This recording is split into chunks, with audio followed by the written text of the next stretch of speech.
पानी की जल बूंद से साज बनाया जीवे, अंदर बहुत अंदेश था बाहर भूल गया पीव। पानी की जल बूंद से साज बनाया साच, राखन हारे राखिया जठ रगनी की आंच। परमात्मा हमें क्या याद दिलाते हैं? प्रभु ये याद दिलाना चाहते हैं कि जब तू माँ के पेट में था, जब तू बालक रूप में माँ के पेट में था, उस समय तुझे चेतना थी कि मैं किस कारण से इस गर्भ वाली कैद में फंसा हूं। और उस समय आप जी को ये भी याद था कि मुझे पहले भी बहुत मानव जीवन मिले हैं। उन मानव जन्मों में मैंने परमात्मा की यथार्थ भक्ति नहीं की, सही संत मुझे मिले नहीं और जीवन व्यर्थ करके मैं चला गया। फिर किन किन योनियों में किस प्रकार के कष्ट मैंने उठाए। तो उस माँ के पेट में भी इसको बहुत पीड़ा होती है। नीचे को सिर होता है, ऊपर को पैर होते हैं। और माता जब खट्टा मीठा खाती है, आहार करती है, नमक खाती है, तो उसका उस कच्चे बच्चे के कच्चे शरीर पर एक ऐसी चुभन होती है जिस कारण से वो मचलता है, पेट में ऐसे घूमता रहता है। वो घूमता इसलिए कि उसके जो दर्द होता, पीड़ा होती, जैसे मच्छर लड़ जाते हैं, तो उसको ऐसे खाज करके या कितना खाट पर रगड़ के जब उसको ठीक, वो खाज ठीक होती है, तो उस दृष्टिकोण से उसके वैसी चुभन होती है, तो उसको चुभन की खाज को ठीक करने के लिए वो ऐसे मचलता है, दिन रात मचलता रहता है। माता सो रही होती है, वो रो रहा होता है और घूम रहा होता है सारी रात, ओड़ा सोड़ा। और साथ में ये भी याद करता है परमात्मा, अब के इस कैद से मुझे बाहर निकाल दो, मैं आपको कभी नहीं भूलूंगा, आपकी भक्ति करूंगा, पेट के लिए थोड़ा जो कार्य है वो करूंगा, करते हुए भी आपको याद रखूंगा। पीछे मुझसे बहुत भूल बनी, उसको क्षमा करो प्रभु। अब वो धीरे धीरे वो दिन आ जाता है जिस दिन इसकी बंद पेट से छूटती है, बाहर आता है, और बाहर आते ही फिर इसको ये 3 इंजेक्शन लग जाते हैं। रजगुण ब्रह्मा, सतगुण विष्णु, तमगुण शिव जी की अंदर से निकल रही ये शक्ति, ये त्रिगुणमयी माया बनकर और प्रत्येक नवजात शिशु के पेट से बाहर आते ही उसमें इंजेक्शन से लग जाते हैं। ये अचेत हो जाता है, इसको कुछ याद नहीं तू कौन था, कहाँ से आया है। ये काल भगवान की व्यवस्था है। तो उसको नए सिरे से पढ़ा जाता है, तो ये तेरा काका है, ये तेरी चाची है, ये तेरा चाचा, ये तेरा मामा, ये तेरी बुआ, ये तेरी माँ, ये तेरा पिता। तो फिर वो नए सिरे से पढ़कर फिर उसी रंग में रंग जाता है। अब भगवान भूल जाता है। काल यही चाहता है कि जवान युवा होते शादी हो जाए, शादी होते बच्चे हो जाए, फिर जुड़ जा काल के कोलू में, सारी उम्र पेट भरने के धंधे में बर्बाद करके मनुष्य जीवन को और मृत्यु को प्राप्त हो जाए, फिर गधा बन जाए। परमात्मा आते हैं, अपनी प्यारी आत्माओं को समझाते हैं, तुम जिस क्रिया को कर रही है फाइनल नहीं है। इस क्रिया के, इस कर्म के साथ साथ आपने एक आवश्यक कार्य भुला रखा है, परमात्मा की भक्ति का। आप पे आवे हैं, आप पे भगवान की में, आप पे परमात्मा है, और आप ही अपनी भक्ति के लिए अपने से अन्य भगवान बताकर आपको प्रेरित करते हैं। क्या बताते हैं? उस समर्थ की रीझ छुपाई, उस परम पिता, उस समर्थ परमात्मा ने तेरे ऊपर रीझ के यानी प्रसन्न होकर तेरे को माँ के पेट से बाहर निकाला। जब तू रो रहा था, तड़प रहा था और वचनबद्ध हो रहा था कि भगवान मैं कसम खाता हूँ आपको, आपकी भूल नहीं पड़ेगी, मैं आपकी भक्ति किया करूँगा। अरे फिर बार आते भूल गया। उसके लिए क्या बताते हैं? उस समर्थ की रीझ छुपाई, इब कुल कुटुंब से राता, गर्भ के अंदर वचन भरे थे, कहाँ गई वो बाता। कितने प्यार थे। कहते हैं तू ये दिक्कत न बेटा बेटी कार को ठीक भगवान दिखाई ना देता।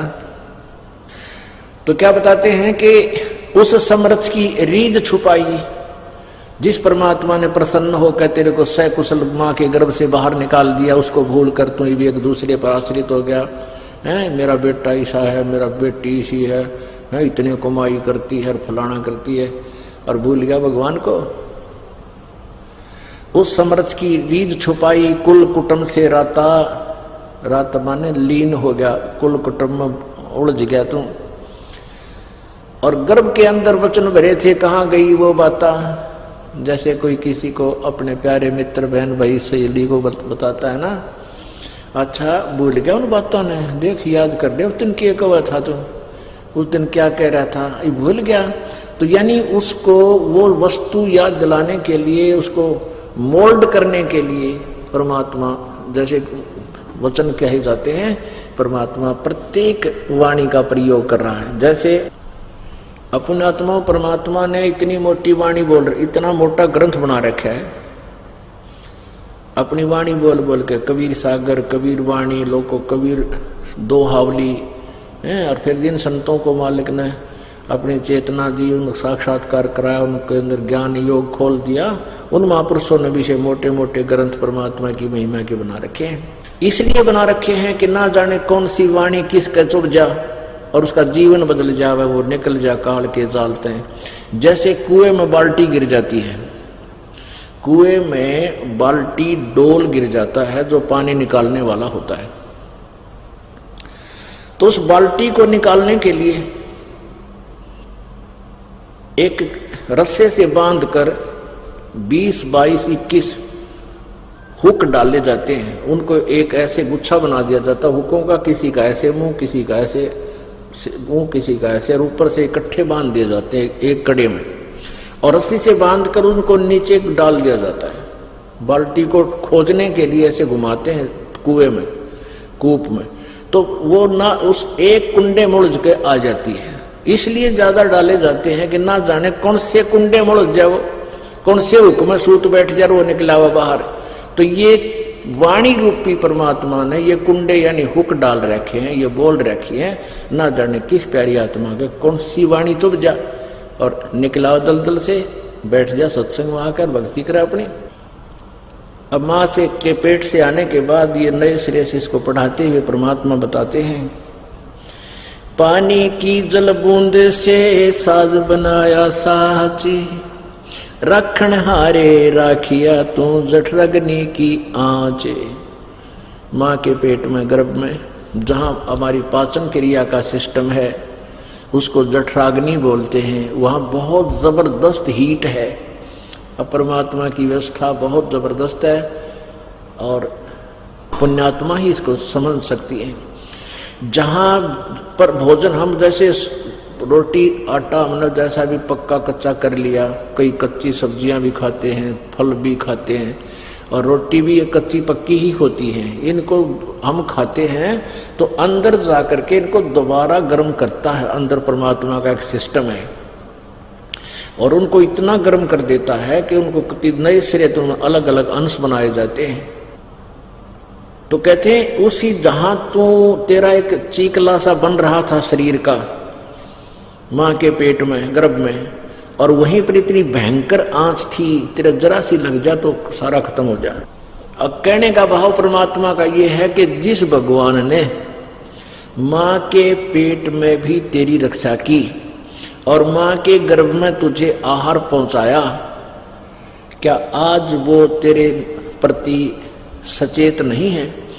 कहने का भाव ये है कि जैसे माँ के पेट से बच्चा बाहर आता है, बाहर आने से पहले माँ के सतन में दूध नहीं होता और बच्चा बाहर आते ही इतना दूध भगवान दे देता है, बच्चा पीवे और जूठा छोड़े।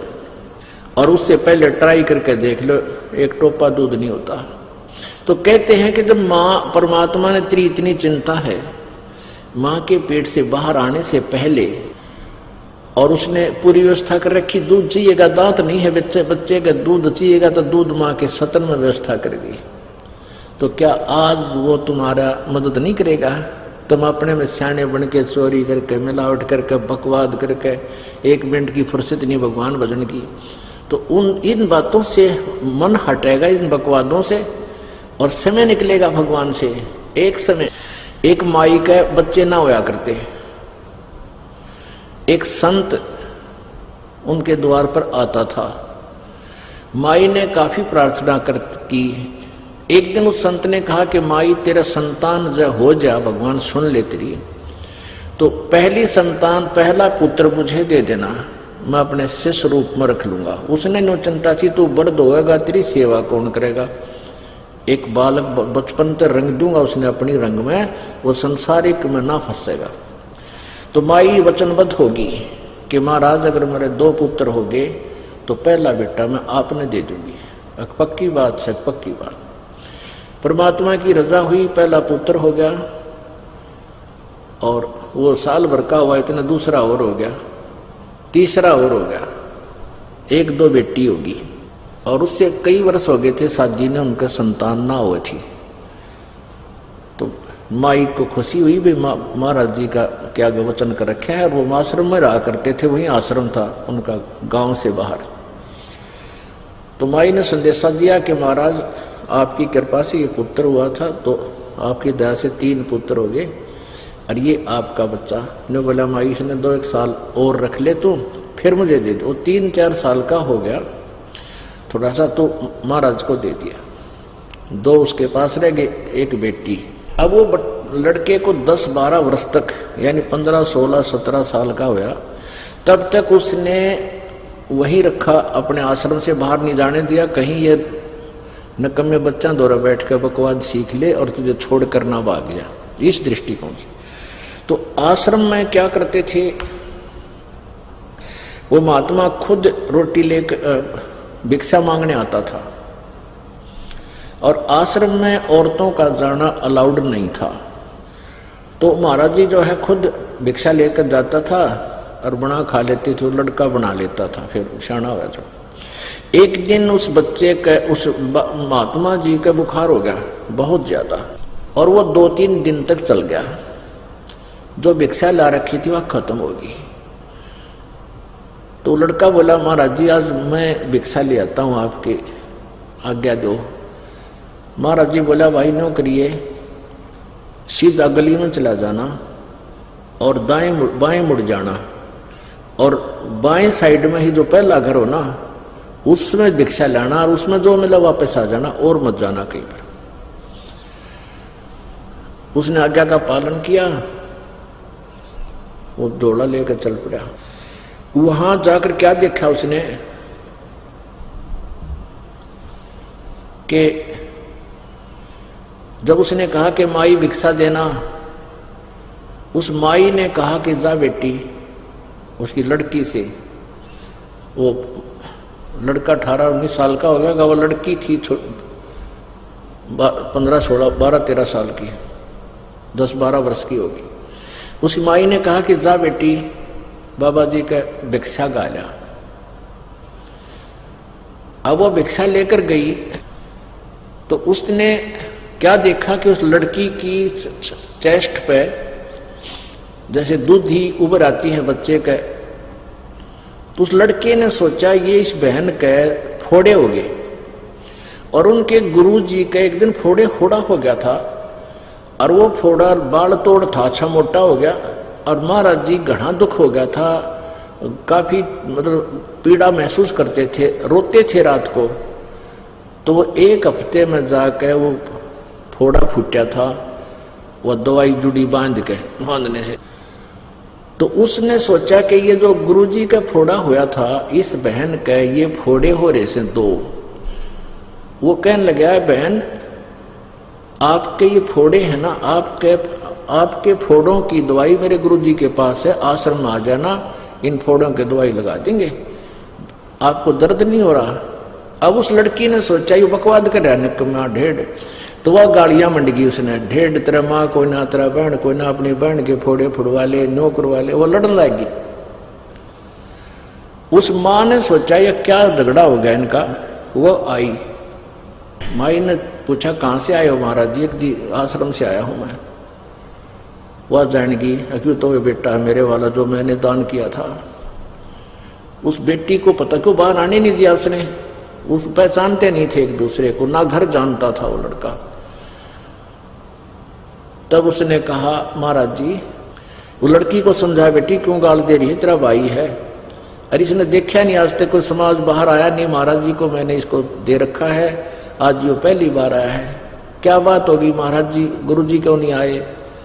वो बच्चा बोला, माई की बेटी, गुरु जी को बुखार हो गया है इसलिए मुझे भेजा है, और उसने यही घर बताया था कि और घर से भिक्षा भी नहीं लाना है।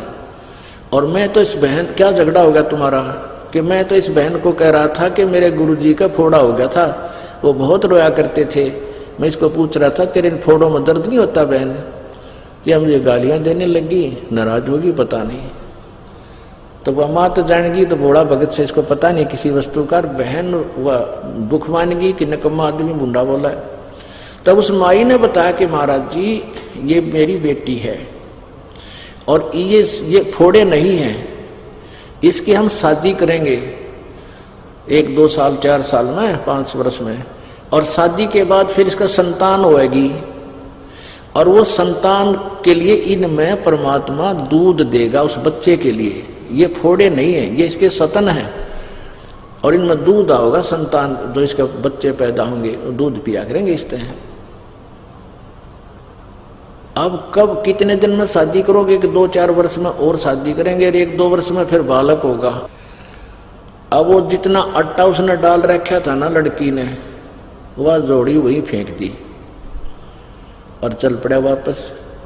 अब क्या सोचा उस बालक ने कि हे परमात्मा, जब माँ कद आज यह लड़की 4 साल बाद से ब्याही जाएगी, और 2 साल के बाद जिसका बच्चा होगा 6 साल हो गए, और 6 साल एडवांस भगवान ने प्रबंध कर रखा आने वाले बच्चे का, तो हमने कि आश्रम में भूखे मरण देगा, क्यों मांगते अंडे, वह बूढ़े जोड़ी पटक दी ठाक। अब वो थैला वहां डालकर वापस गया। महाराज जी दुखी थाए, बीमार हो रहा था, कहने लगे बेटा भिक्षा नहीं लाया। महाराज जी नहीं लाया, ना लावा आज के बाद। बोला की बात होगी, किसने के कह दिया। महाराज जी कहा किसी ने कुछ ने को नहीं, जब परमात्मा इतना एडवांस व्यवस्था करता है तो हम क्यों चिंता करें, आप करेगा व्यवस्था। वो सारी कहानी बताई। हमारा दिन सोचा ये अच्छा निकम्मा पैदा हुआ, भूखा मरेगा, मन में मारेगा भी। अब वो तो मानने कोई ना, बूढ़े चला जाना, बुखार घना हो गया, अपना सब्र करा, देखी जाएगी जो होगा, कि निकम्मा हाथ लग गया। इतने में क्या हुआ कि गांव में चर्चा चल गई कि महाराज जी तो हो गए बीमार भाई, और वो लड़का है ना, वो नालायक से जोड़े ने भी थोड़ा बहुत आटा था, उसने भी यहीं डाल गया कि मैं मांगने नहीं आऊँ, पता नहीं किसने के कह दिया उसको। वो दुख मान गया, और भाई महात्मा जी भूखा है और वैसे ऊपर से बीमार है। तो ऐसे चर्चा गांव में 2-4 ग्राम हुई, तो सब ने रोटी बनाई फटाफट, दुनसा सुना हुए बना लग जाए, मैं रोटी लेकर जाऊंगा, एक दूसरे से सलाह बनी। तो लाइन लगी रोटी ले जाने वाले की, वहां शाम वो पहुंचे ना, 10-15 कट लगातार रोटी ले जाओ।